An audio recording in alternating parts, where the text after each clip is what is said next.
What's going on, everybody? Welcome to another New York Giants video, and in this video, got some bad news for you Logan Ryan lovers. Logan Ryan has been released by the New York Football Giants today, and this move came as a shock to many, myself included. I am not happy with this at all, but I'll dive into it and give you my full breakdown of this move and see what it could lead to, what it may possibly mean. But before I do that, folks, make sure to go follow us on all of our social media platforms on Big Blue Avenue, on Instagram, Twitter, and our YouTube channel for all the latest up-to-date New York Giants off-season content, going over roster moves, free agent signings, evaluating draft picks. It is the best time of the year to evaluate players when it comes to creating football content. And, unfortunately, some of these videos come with moves like these that upset the fan base. Now, Logan Ryan posted a farewell message to the Giants on Twitter Thursday afternoon before his release. And it was reported by Pat Leonard that since this is not a post-June 1st cut, the Giants would eat nearly $11.5 million of cap and save just $775,000. Now, there were conflicting reports. Some people said Ryan cutting him would save $6.3 million and the cap hit would be around $5.5. I don't think that's true. Do I know exactly for sure what the details are? No. I wanted to wait a few hours before recording this video, but we still don't know a few hours later, so I figured just get it out. My best guess is to believe what has been said, that the Giants will only save $775,000 from this move and absorb a $11.45 million dead money hit with this release. Now, in 2022, Logan Ryan had a $12.25 million cap hit. His salary was $9.25 million, and $5.5 of that was already guaranteed. So if he was a post-June 1st cut, then there would have been $3 million in dead money for 2023. So cutting him now saves the Giants $3 million next year. If the Giants were looking to move on from him next year, they would have had to have eaten another $3 million in dead money. So this is good for 2023. But not 2022. I think Logan Ryan was such a good leader, both on and off the football field. He was a captain this season. He helped recruit Adoree Jackson, among others, to the Giants, and I think it's sad that he's gone. Him and Joe Judge had a very close-knit bond, and as much as I miss Joe Judge, as much as I'm going to miss Logan Ryan. He started 30 games over the past 2 seasons, had a team-high 209 tackles combined in his 2 years with Big Blue, and he has a knack for causing turnovers. He forced a lot of fumbles in his time with the Giants in 2021.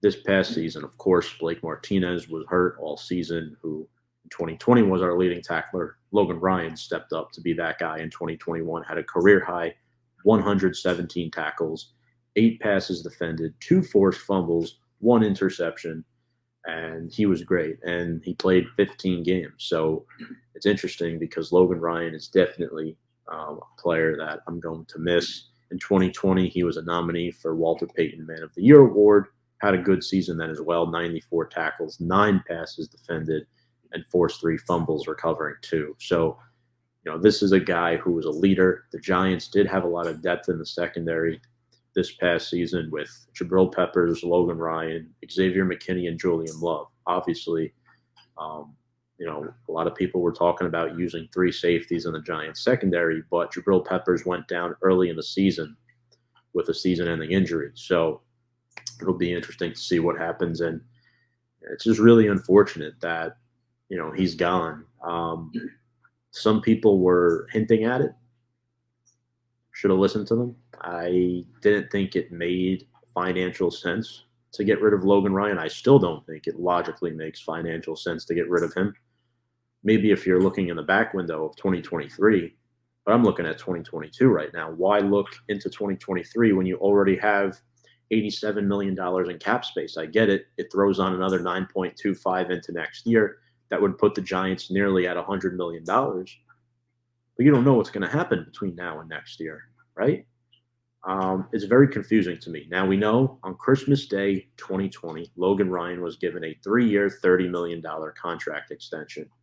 He was signed right before the start of the 2021 season due to the injury of Xavier McKinney. So Xavier McKinney, if he never gets hurt right before the season starts in 2020, Logan Ryan probably would have never been a Giant. So a little fun fact about him. And again, I do feel somewhat attached to him because the local guy, I should say, from Jersey, went to Rutgers, and now who is going to step up alongside Xavier McKinney as that second safety in 2022? I'm going to talk about that in just a moment, but first, going to plug our sponsor, BetUS, America's favorite sportsbook, where you can get all the best and quickest lines on the go from your mobile device. They've been serving customers now for 25 plus years, and you can sign up with our promo code below here at JOIN125. It includes a 125% sign up bonus up to $2,500. Get fast payouts where you can bet during the games. That's BetUS, where the game begins. Now, could Jabrill Peppers return? Obviously, this is a guy who does not have a high market value right now due to his injury. Jabrill Peppers, coming off his rookie deal, was traded from the Browns to the Giants as part of that Odell Beckham trade back in 2019, and I think early 2019, that is. And I think Jabrill Peppers has a shot now to stay on this team for a cheap 1-year deal if the Giants won. If he has no market, you might as well bring him back on a cheap 1-year deal. I mean, I was a strong advocate for saying Jabrill Peppers should not come back next season due to his injury, but when healthy, Jabrill Peppers was the heart and soul of this defense. If you bring him back, you get Martinez back. I mean, the defense is still pretty strong on both of those levels. So I'm interested to see if the Giants re-sign Jabrill Peppers now or not with this move, because obviously there's a ripple effect that goes along, and this could be one thing. Another option could be Julian Love, who's still on the roster entering the final year of his rookie deal. Julian Love is an interesting prospect because I view him as a Bill Parcells type of guy. I like him a lot. He's a utility player who can play special teams. He can start. He's gotten a couple interceptions now over his first 3 seasons, and I think he could be a good cost-effective option because you still have him under control for 1 more year. Now, a lot of people have been asking me, is Kyle Hamilton in play? As you can see, huge Notre Dame fan. Julian Love also went to Notre Dame. So could the Giants be trying to take Kyle Hamilton with one of their 2 top picks in the first round this year at 5 and 7? It's possible. I think you could argue that Hamilton was in the discussion for one of these 2 picks before the Giants' release of Logan Ryan. Is there a possibility there's more traction now? Of course. Do I think that's the case, though? No, I don't.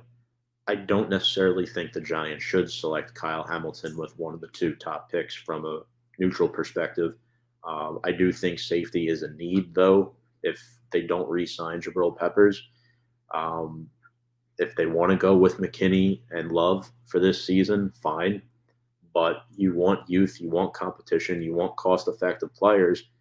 Kyle Hamilton is the most talented safety that the Giants could probably acquire at this point, whether it's via the draft or free agency. Obviously, at this point, the Giants want to do most of their acquisitions for the 2022 season and the draft due to the salary issue.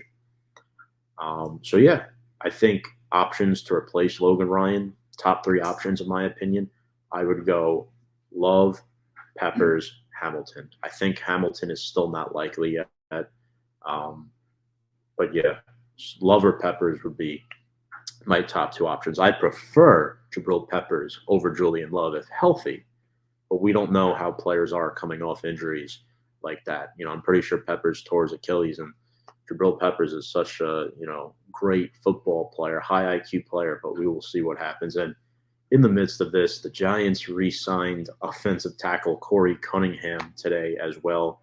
He was picked up last year when the Giants were dealing with all the injuries on the offensive line. So that move got lost in the midst of all the chaos today going on with the Giants releasing Logan Ryan, which still I can't believe I'm saying that. Logan Ryan is now off this football team. What's next, folks? Could James Bradberry be on his way out? I still think that's likely. You're taking away pieces of the secondary now. Giants might lose Logan Ryan, James Bradberry, and Jabrill Peppers from last year's secondary. The secondary that once looked like the strength of this defense could now be a weakness heading into 2022 if the Giants don't address it in this 2022 offseason. So, folks, let me know what you think about the release of former Giants captain and veteran safety Logan Ryan. Make sure to go follow us on all of our social media platforms on Big Blue Avenue on Instagram, Twitter, and YouTube. And folks, as always, we're going to keep you up to date with some more videos. Without further ado, let's go Big Blue.